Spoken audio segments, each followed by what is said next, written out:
Good morning and नमस्कार दोस्तों, स्वागत है आप सभी का आपके अपने YouTube channel GK search engine पर। तो दोस्तों आज है 21 नवंबर और 21 नवंबर से रिलेटेड राजस्थान करंट अफेयर्स के जितने भी इम्पोर्टेंट क्वेश्चन हैं उन सभी को हम इस वीडियो में डिस्कस करने वाले हैं।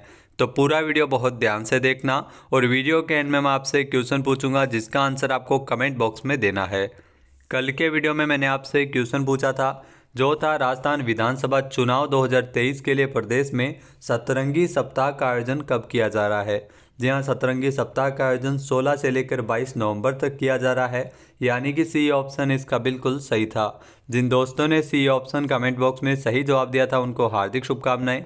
जी हाँ, प्रदेश में 16 से लेकर 22 नवंबर तक सतरंगी सप्ताह का आयोजन किया जा रहा है। आगामी विधानसभा चुनाव को देखते हुए सभी जिलों में मतदाताओं को जागरूक करने के लिए अलग अलग स्वीप गतिविधियों का आयोजन हो रहा है। इसी कड़ी में 16 से 22 नवंबर तक प्रत्येक जिले में थीम आधारित सतरंगी सप्ताह, जिसे लोकतंत्र सप्ताह के रूप में भी जाना जाता है, तो इसका आयोजन किया जा रहा है। तो चलिए स्टार्ट करते हैं आज के करंट अफेयर्स। पहला क्वेश्चन है, हाल ही में डिजिटल बाल मेला और यूनिसेफ के संयुक्त तत्वावधान में जयपुर के जवाहर कला केंद्र के शिल्प ग्राम में बाल मेले का आयोजन कब किया गया है। 20 नवंबर को बाल मेले का आयोजन है वो किया गया है, यानी कि बी ऑप्शन इस क्वेश्चन का बिल्कुल सही है। आइए जानते हैं इम्पोर्टेंट फैक्ट्स। जी हाँ, डिजिटल बाल मेला और यूनिसेफ के संयुक्त तत्वावधान में जयपुर के जवाहर कला केंद्र के शिल्प ग्राम में इस बाल मेले का आयोजन 20 नवंबर को किया गया था। इस अवसर पर ब्लू स्ट्रीट और एड टॉक का भी आयोजन किया गया। बच्चों द्वारा बनाई गई बाल अधिकारों पर आधारित पेंटिंग प्रदर्शनी भी लगाई गई थी। इस आयोजन का उद्देश्य विश्व बाल दिवस के अवसर पर बच्चों को तनाव से मुक्त करना है। अब विश्व बाल दिवस ध्यान रखना 20 नवंबर को ही मनाया जाता है। इसका मुख्य उद्देश्य बच्चों को शिक्षा तथा उनके अधिकारों के प्रति जागरूक करना है। भारत में अगर आपसे पूछ लिया जाए कि बाल दिवस कब मनाया जाता है तो 14 नवंबर को बाल दिवस है वो भारत में मनाया जाता है, राष्ट्रीय बाल दिवस। नेक्स्ट है, विश्व की सबसे बड़ी घंटी को बनाने वाले देवेंद्र आर्य जो इंजीनियर है उनका निधन हो गया है हाल ही में, और ये हादसे के कारण हुआ है। तो ये घंटी कहाँ पर लगाई गई थी तो आप तस्वीर में देख सकते हैं, ये विश्व की सबसे बड़ी घंटी जो चंबल रिवर फ्रंट जो कोटा में जिसका लोकार्पण किया गया था वहीं पर इस घंटी को लगाया गया था, यानी कि बी ऑप्शन इसका बिल्कुल सही है। आइए जानते हैं इम्पोर्टेंट फैक्ट्स। जहाँ कोटा के बहुचर्चित चंबल रिवर फ्रंट पर बड़ी दुर्घटना हुई थी, जहाँ हादसा हुआ है, जहाँ पर विश्व की सबसे बड़ी घंटी का सांचा खोलते समय हादसा हुआ है। और इस हादसे में प्रोजेक्ट डिजाइनर इंजीनियर देवेंद्र आर्य तथा उनके सहायक की मौत हो गई है। विश्व की सबसे बड़ी घंटी को देवेंद्र आर्य ने ही बनाया था। पिछले दिनों राजस्थान के मुख्यमंत्री अशोक गहलोत ने इस रिवर फ्रंट का लोकार्पण किया था। घंटी का वजन अगर बात की जाए तो 79,000 किलोग्राम है और ये 13 तरह की धातु पिघलाकर बनाई गई है। और ये आपको बता दी कि घंटी को बनाने के समय ही खासी सुर्खियों में रही थी और इस घंटी की जो गूंज है वो करीब 8 किलोमीटर तक सुनाई देती है। चंबल रिवर फ्रंट इसका लोकार्पण 12 सितंबर को हो गया था। नेक्स्ट है, हाल ही में किस राज्य के मुख्य चुनाव आयुक्त डॉक्टर मधुकर गुप्ता जिनको चुनाव आयुक्त ऑफ द ईयर पुरस्कार मिला है, जो आप देख सकते हैं तस्वीर में मधुकर गुप्ता, इनको चुनाव आयुक्त ऑफ द ईयर पुरस्कार मिला है और ये राजस्थान के मुख्य चुनाव आयुक्त है, यानी कि ए ऑप्शन इसका बिल्कुल सही है। आइए जानते हैं इम्पोर्टेंट फैक्ट्स। जी हाँ, लिस्बन पुर्तगाल में आयोजित 19वें अंतर्राष्ट्रीय चुनावी मामलों के कॉन्फ्रेंस में चुनाव आयुक्त ऑफ द ईयर पुरस्कार से राजस्थान के मुख्य चुनाव आयुक्त डॉक्टर मधुकर गुप्ता को सम्मानित किया गया था, जो काफ़ी गौरव का विषय है। इनको अंतर्राष्ट्रीय स्तर पर यह पुरस्कार मिला है। पुर्तगाल की संसद के अध्यक्ष ऑगस्टो सेंटोस सिल्वा की अध्यक्षता में आयोजित समारोह में डॉक्टर मधुकर गुप्ता को यह सम्मान विश्व स्तर पर चुनाव में लोकतांत्रिक प्रक्रियाओं और प्रथाओं को आगे बढ़ाने में उनके किए गए महत्वपूर्ण योगदान के लिए दिया गया है।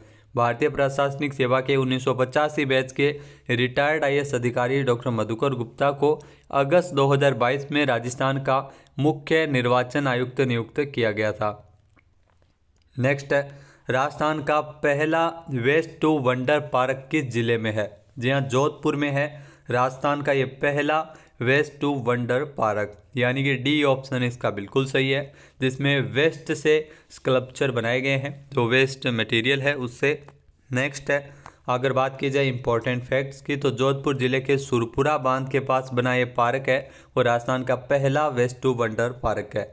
इसे दिल्ली और चंडीगढ़ के वेस्ट टू वंडर पार्क की तर्ज पर ही तैयार किया गया है। तो इसका लोकार्पण हाल ही में हुआ था। जोधपुर शहर में अपनी तरह का यह अनूठा पार्क है वो तैयार है। पार्क में सारे वेस्ट प्रोडक्ट और कबाड़ का ही प्रयोग किया गया है। पार्क में लगने वाले सभी स्कल्पचर कबाड़ से बनाए गए हैं। यहाँ आकर्षक तौर पर स्टेप गार्डन भी बनाया गया है। जोधपुर में बने वेस्ट टू वंडर पार्क में 10 टन लोहे का भी प्रयोग किया गया है और इससे 36 अलग अलग प्रकार की आकृतियाँ बनाई गई है। नेक्स्ट है, हाल ही में भारत के किस राज्य सरकार के द्वारा मुख्यमंत्री लघु वाणिज्यिक वाहन योजना 2022 है वो लागू की गई है। ये इम्पोर्टेंट है। मुख्यमंत्री लघु वाणिज्यिक वाहन योजना 2022 से ये राजस्थान सरकार ने लागू की थी, यानी कि सी ऑप्शन इसका बिल्कुल सही है। आइए जानते हैं इम्पोर्टेंट फैक्ट्स। जी हाँ, मुख्यमंत्री लघु वाणिज्यिक वाहन योजना 2022, जी हाँ, बजट में इसको लेकर घोषणा हुई थी, जिसे राजस्थान सरकार के द्वारा लागू किया गया है। राज्य के उद्योग एवं वाणिज्य विभाग द्वारा संचालित इस योजना के तहत वाहन क्रय करने पर वाहन की ऑन रोड कीमत का अधिकतम 10% या 60,000 रुपये ये अनुदान उपलब्ध करवाया जाता है। जिला उद्योग एवं वाणिज्यिक केंद्र पर अनुमोदन के बाद विक्रेता कंपनियों को जो टाटा मोटर्स, महिंद्रा, अशोक लेलैंड से वाहन खरीदने पर यह अनुदान दिया जाता है। योजना के तहत 31 मार्च तक कुल 3932 आवेदन मिले थे, जिसमें से 1507 आवेदन को वित्तीय लाभ है वो मिल चुका है। राज्य सरकार के द्वारा इस योजना हेतु 20 करोड़ रुपए का प्रावधान किया गया है और इसमें आपको बता दें कि राजस्थान का नागरिक होना आवश्यक है, ये पात्रता है। योजना का लाभ लेने के लिए आवेदक की जो उम्र सीमा है वो 18 से 45 वर्ष के मध्य होनी चाहिए। तो दोनों ही बातें हैं, कई बार सत्य है, सत्य कथन दे के पूछ लिया जाता है। तो उम्र सीमा 18 से 45 वर्ष। नेक्स्ट है, जयपुर के दुर्गापुरा में स्थित राज्य कृषि प्रबंधन संस्थान के ऑडिटोरियम में समर्पण समाज गौरव समारोह का आयोजन है वो कब किया गया था? जी हाँ, इस समारोह का आयोजन किया गया था 22 अक्टूबर को, यानी कि बी ऑप्शन इसका बिल्कुल सही है। समर्पण समाज गौरव समारोह है। आइए जानते हैं इम्पोर्टेंट फैक्ट्स।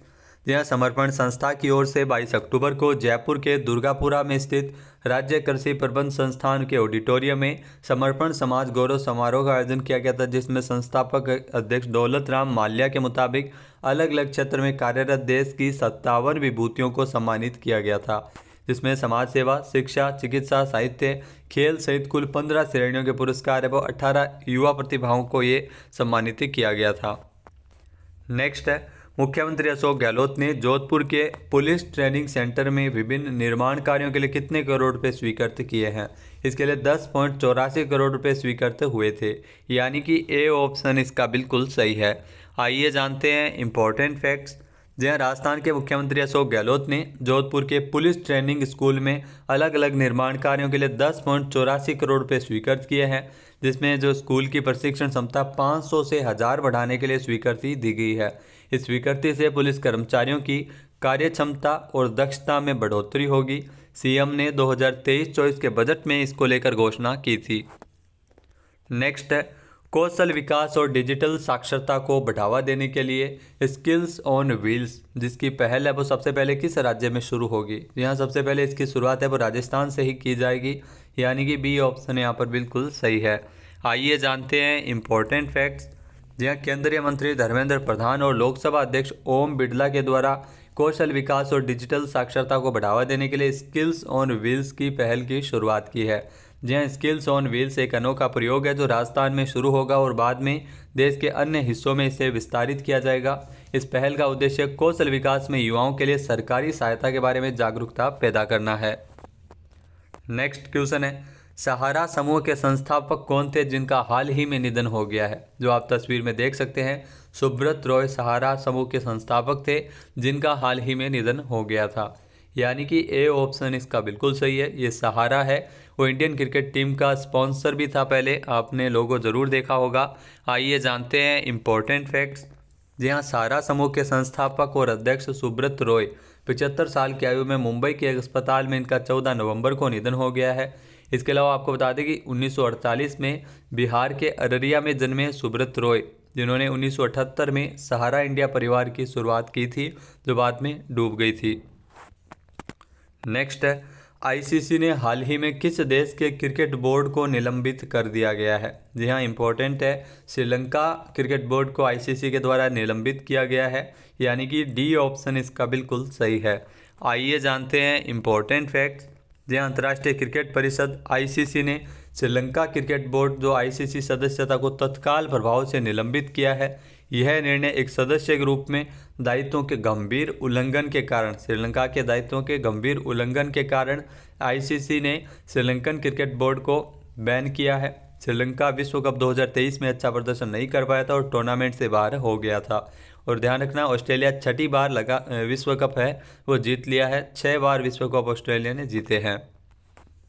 अब बात करते हैं आज के हमारे क्विज के, जिसका आंसर आपको कमेंट बॉक्स में देना है। तो आज का क्विज है, राजस्थान विधानसभा चुनाव 2023 के लिए प्रदेश में सतरंगी सप्ताह का आयोजन कब किया जा रहा है? एक बार फिर से सुनिएगा, राजस्थान विधानसभा चुनाव 2023 के लिए प्रदेश में,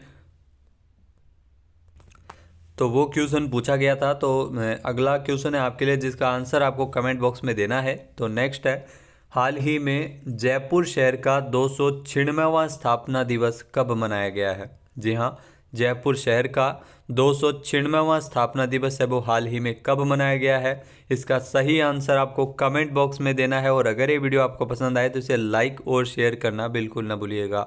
चैनल पे नए हैं, सब्सक्राइब नहीं किया है तो अभी सब्सक्राइब बटन पर क्लिक करें। इस वीडियो की जो पीडीएफ फाइल है वो आप वीडियो के डिस्क्रिप्शन बॉक्स से डाउनलोड कर सकते हैं और इस क्वेश्चन का आंसर आप वोट करके भी कर सकते हैं। वीडियो देखने के लिए धन्यवाद। जय हिंद, जय भारत, जय राजस्थान।